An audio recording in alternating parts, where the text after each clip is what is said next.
आज फलटण येथे निंबाळकरांचा जो मुख्य राजवाडा आहे, अत्यंत प्राचीन राजवाडा, त्याची संपूर्ण भव्य वास्तू आपण पाहतात।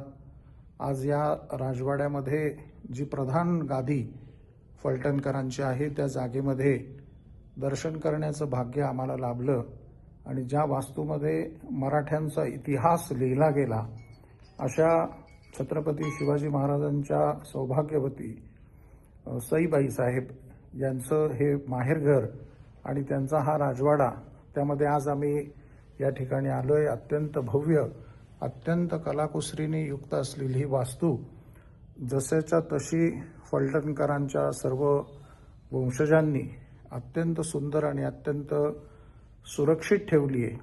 महाराष्ट्रातल्या सर्व इतिहासप्रेमींना मी या निमित्ताने सांगू शकेल, आपण कधीही फलटणला आलं तर अवश्य या राजवाड्याचं दर्शन घेऊन गादीला आपण प्रणाम करावा आणि मराठ्यांच्या इतिहासाचा धोंडाळा या निमित्ताने आपण घ्यावा।